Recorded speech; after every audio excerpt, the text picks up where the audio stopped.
Hello and welcome back to Bookish and welcome to Tag Tuesday. Today I want to do the Western Literary Canon tag.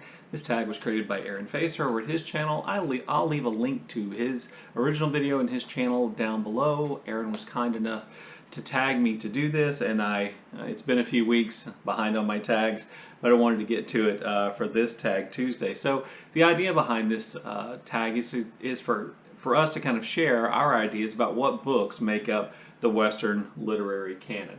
And Aaron had just a few kind of prompts, and they're really fairly simple, and they're kind of open-ended, which is good because I want to do something a little bit different. So because I'm several weeks behind in doing this tag, a lot of other people have done the tag, and a lot of other people have done the tag that probably would choose books that are similar to the books that I would choose. So I'm going to take some liberties with the tag, and I'm going to limit my Western literary tag to books by female authors, books written by women, and have my 20 books will all be books that are written by women. Now, sometimes these are books that I liked.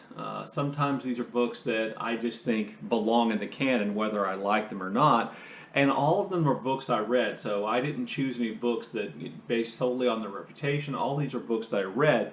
And I think that's an important thing to do with the tag, because the last prompt on the tag says, let me see, what 20 books would, the last prompt says, or the second prompt says, after choosing your 20 books, what blind spots are you, have you noticed? And I really think that's important, particularly since I've limited my list of 20 books to women. So again, my criteria for this are they're all written by women, they're all Western authors, they're all books that I have read, and they're all books that I've either liked and or think are really important kind of in the history of Western literature in terms of books written by women and in Western literature altogether. Okay, so book number one on the list of my Western literary canon, book number one is Pride and Prejudice by Jane Austen. There are earlier books, but to me this is kind of a foundational text in Western literature altogether. It's not my favorite Jane Austen, but it is the most popular. It is the one that is adapted most often for television and screen. I think it's the one that most people have read, and it's just truly a great book with great characters, an interesting storyline, a great sense of humor. It's just truly a great book. So at number two, this is where I start taking liberties with the idea of 20 books. At number two, I put all the Bronte sisters. So I have The Tenant of Wildfell Hall by Anne Bronte, which is my favorite novel by a Bronte sister.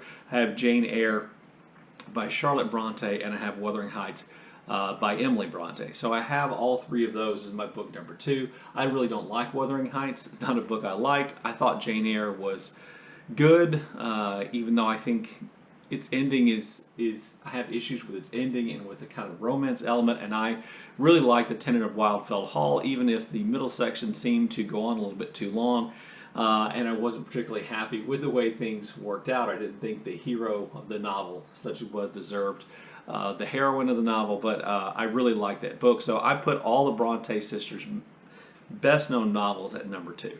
At number three, I have Cranford by Elizabeth Gaskell. This is the only book by Elizabeth Gaskell to date that I've read. I'm presently reading North and South for October, and I just love Cranford, this kind of story of this small community in England, which is really dominated by widows. Widows who at first seem to be rivals and are antagonistic to one another, but really there is just kind of this family atmosphere where they all support one another in all kinds of ways, whether that's keeping one another's secrets or looking out for one another. I just thought just really, really charming. Now, it is one of those books I think you have to just accept on face value that it's going to be about a small world, an enclosed world, but I really thought it was great. At number four, I have Incidents in the Life of a Slave Girl by Harriet Jacobs. This is what here in the United States we refer to as a slave narrative. Harriet Jacobs was an enslaved woman who escaped from her owner and then essentially hid out for years, literally, in the community where her owner lived, and in danger of being captured all the time, being able to see her children as they grew up without being able to speak to them or meet with them, literally living in an incredibly cramped and mostly lightless place for years. And then kind of how that all worked out. And I just think it's incredibly important work of, I'm going to call it literature, even though it's, autobiography, memoir if you want, because I think it's kind of foundational to a lot of our understanding of the experience of enslaved people in the United States. And I think that we can find that a lot of black female writers in the United States almost had this as like the background of a lot of their novels. At number 5, I have Silas Marner by George Eliot. I've only read 2 George Eliot novels, Silas Marner and Adam Bede. I like Silas Marner a lot for its simplicity, but its beauty, its kind of really moving message. An old man who at first we think is driven by greed, finds love in the form of kind of like an adopted child almost, and it's just a really beautiful, moving story, well worth the read, a good kind of short introduction, I think, to George Eliot. At number 6, I have the poems of Emily Dickinson. Her poems were published some during her lifetime, and literally thousands were discovered and published after her death. I'm not a huge fan of Emily Dickinson's poetry, but I do think they are foundational, particularly foundational works in American literature. They are so often repeated and quoted, and Emily Dickinson's kind of life and the way that makes us, I think, review and think about her poems, I think is incredibly important, and therefore I can't see making a Western literary canon list without including Emily Dickinson. At number 7, I have House of Mirth by Edith Wharton. This is one of 2 Edith Wharton novels I've read, and it's by far my favorite. It's an incredibly sad story of Lily Barth, who is born into a position of privilege and education, and slowly we see kind of her lose all of that. And just an incredibly sad, moving, but beautifully written story. And I hope, it inspired me to read more Edith Wharton, and I plan on continuing to do that. At number 8, I think, is one of the really, truly great novels in Western literature, and that's Mrs. Dalloway by Virginia Woolf. I buddy read this last year, and I was just really blown away by it. I'd read Virginia Woolf before, To the Lighthouse, and I'd read Room of One's Own, but Mrs. Dalloway is, I think, the greatest example of stream of consciousness writing and how well it can be done. I think Woolf here is better than Faulkner, better than Joyce, and I think Mrs. Dalloway is a really pretty perfect novel, and so a really strong number 8 on my list. At number 9, I have Their Eyes Were Watching God by Zora Neale Hurston. This is an incredibly powerful book. I know a lot of people kind of struggle with it because there's a lot of dialect written into it, but it's the story of a woman, and essentially a story of her struggle with the men to whom she ends up involved with until she achieves kind of a level of independence and happiness and success on her own, really without men. It is the story set in the African American communities in and around Florida. There's a hurricane. All kinds of stuff happens. It's a really great book, and once you kind of get into the dialect, I think it becomes one of those books that people really enjoy and find to be powerful. At number 10, I have A Curtain of Green by Eudora Welty. This is Eudora Welty's first short story collection. And I was going to just say, the collected stories of Eudora Welty, which is probably fine, but I had this idea of I should go through the list in chronological order. And since Welty published a number of short story collections over time, I went with her first one, which is A Curtain of Green. Eudora Welty, Mississippi writer of great short stories, Why I Lived at the P.O., The Worn Path, and others. Just, I think, a really brilliant writer, and I think one of the truly great short story writers in American literary history and in Western literary history as well. At number 11, I have The Portable Dorothy Parker. This is a book that I read some of in September. I didn't mention this in my wrap-up. I forgot to mention the short stories I'd read. But I started reading and dipping into The Portable Dorothy Parker, and I was just amazed. Amazed at her short stories, amazed at the emotional power they carry, her ability to characterize, particularly her ability to, I think, create nuanced ideas of relationships between men and women. Her poetry, which is really simply structured, carries a really powerful emotional punch, and The Portable Dorothy Parker also contains some of her criticism, and it's in her criticism of books and other things that I think her wit really comes through. the best. And so, you know, if you've never read any Dorothy Parker and you're at a used bookstore and you can get your hands on a copy of the portable Dorothy Parker, it is well worth your time, just so you can dip in and out of what I think is an incredibly talented person and an incredibly important writer.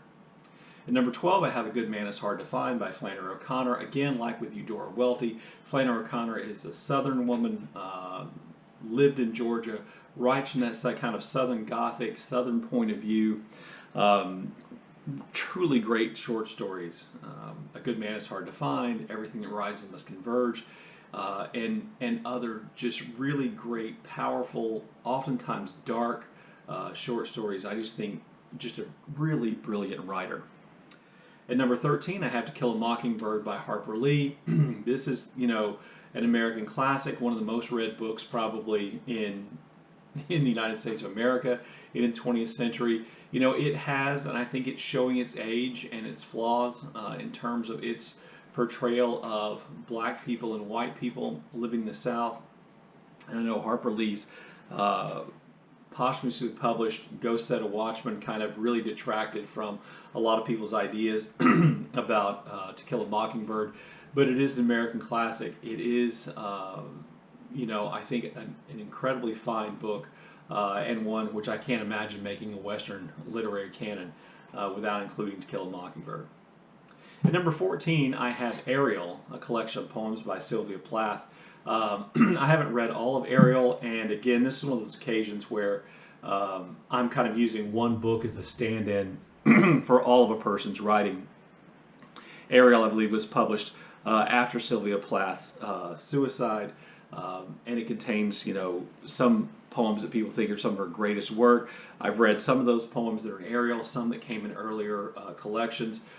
You know, I don't always enjoy Sylvia Plath's poems, but when I do, they really, really work for me. They really speak and are powerful. I think she had a tremendous influence on poetry in the Western canon and in Western literature in general. Number 15, I have Beloved by Toni Morrison. No surprise here. I think Beloved is the greatest American novel ever written.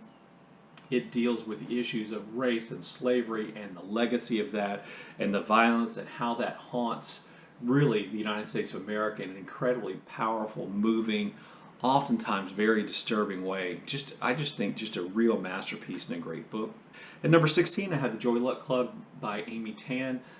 This is a book about families, and immigrant families, and multiple generations, and the difference between the original immigrant generation and the children of those immigrant parents, kind of all set up around a mahjong club where they meet, which they call the Joy Luck Club, and we see stories from 4 women of the older generation and 4 women of the younger generation, and kind of how their relations with one another build, and the things they faced in China and here in the United States. And just a really, really good book, and one I think that you don't see talked about very much anymore, but I think it's really important. At number 17, I have The Poisonwood Bible by Barbara Kingsolver.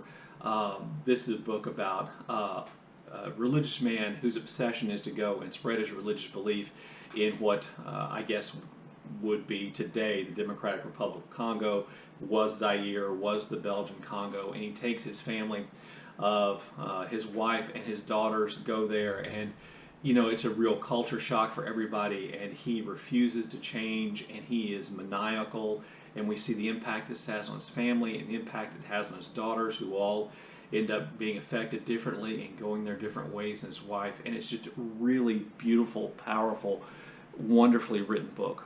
At number 18, I have The Plague of Doves by Louise Erdrich. Again, if you watch my channel, it should be no surprise to you that I have a Louise Erdrich book here. Erdrich's book, and particularly I think Plague of Doves, does a great job of immersing us into Native American culture on reservations and showing the impact of racism on Native American communities, the legacy of that, how past trauma works its way out in the present day of her novels, the damage that's done. It's done with she's able to write sometimes with, I think, an incredibly wonderful sense of humor, but also to really bring home tragedy. And to me, The Plague of Doves is her best book. There are lots of her books I thought about, or others of books I thought about putting here, Love Medicine and The Roundhouse, but I think The Plague of Doves is her best book to me, and that's why I put it here.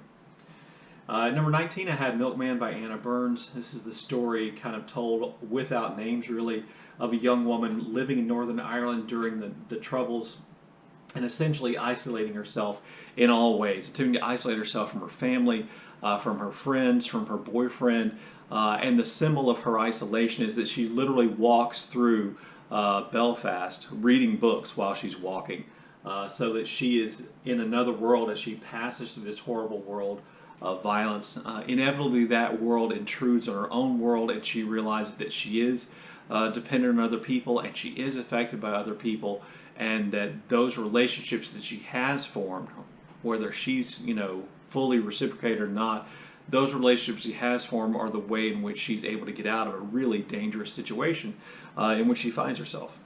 And then at number 20, I have The Lost Children Archive by Valeria Luiselli. This is a story of a family, a man and a woman, and their two kids they had with different spouses, and their trip to the U.S.-Mexico border for various purposes on their own. One is a writer, one is a sound recorder, and their two kids, and this trip and the family dynamics are really beautifully created there. And we get the point of view of the kids, and we get stories about the tragedies that take place along the U.S.-Mexico border all the time, and it's all done in an incredibly creative and innovative way. And I just think it's a brilliant book. And the longer out from reading it I go, the more important and the greater I think that book is. Anyway, there you go. There are my 20 books for the Western literary canon. So then in looking at that, what did I notice about my list? What I noticed about my list is primarily it's very heavily weighted towards American writers. I've made no secret on my channel that most of my reading really before BookTube was focused on American literature, so you can see that here. I think the fact that I have two poetry collections here is kind of unusual and something that might not have been true a few years ago. I think there's also a heavy kind of presence of Southern writers, Southern women writers, Welty, O'Connor, Harper Lee. I think that you can see that I have read or consciously read books involving racial tension and racial dynamics in the United States of America and the immigrant experience, and probably my history background has kind of influenced that. And you can also see that there are large gaping holes in the books that I've read by women, and that there are lots of omissions, and the books that I chose are not always the greatest books by the authors that I recognize, but they're just the ones that I've read, because that was also part of my criteria. Anyway, I really look forward to your comments in the comment section below, and as always, thank you for watching.